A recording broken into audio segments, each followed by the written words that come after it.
আবু জেহেল বলে, বেটা মুহাম্মাদের কালেমা তোমরা শুনতে যেও না। চতুর্দিক থেকে বাধার সৃষ্টি যখন করতে লাগলেন, বিকেল বেলা ষড়যন্ত্র ফাইনাল হয়ে গেল।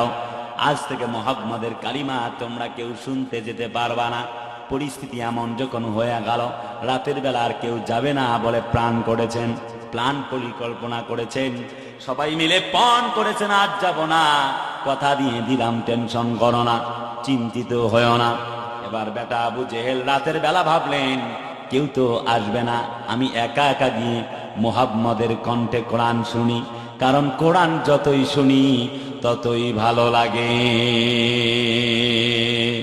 আল্লাযীনা ইয়াসতামিউনাল কাওলা ফায়াত্তাবিউনা আহসানাহু উলাইকাল্লাযীনা হাদাহুমুল্লাহ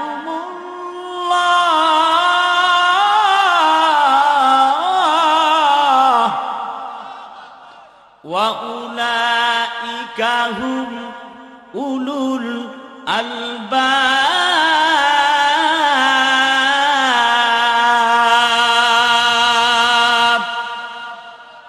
আমার প্রিয় ভাইরা, আল্লাহ বলেন যারা কোরআন পড়ে, কোরআন মানে, কোরআন বোঝে, কোরআন দিয়ে নিজের জীবনকে পরিচালনা করে, তার মানে সামাজিক জীবন, রাজনৈতিক জীবন, অর্থনৈতিক জীবন, পরিবার নীতি, রাজনীতি, সমাজনীতি, অর্থনীতি, অর্থাৎ কোরআন দিয়ে, ইসলাম দিয়ে নিজের জীবনকে সাজায়। কারণ হলো ইন্নাদ-দীনা ইনদাল্লাহিল ইসলাম।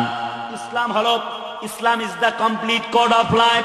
ইসলাম হলো পূর্ণাঙ্গ একটি জীবন বিধান। তার মানে ওয়ামাইয়াবতাগি গায়রাল ইসলামি দীনান ফালান ইউকবালা মিনহু ওয়া হুয়া ফিল আখিরাতি মিনাল খাসিরিন।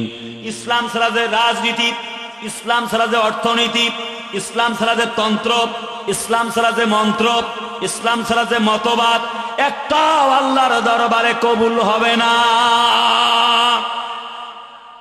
ঠিকঠাকের আওয়াজ দেন না ভাই, জোরে বলে না, ঠিক কিনা? একটাও কবুল হবে না। তার মানে দুনিয়ার এই মানুষদেরকে আল্লাহ পাক সমস্ত বক্তব্য শুনিয়ে দিয়েছেন, একটুকু তোমাদের জন্য চিন্তা নাই।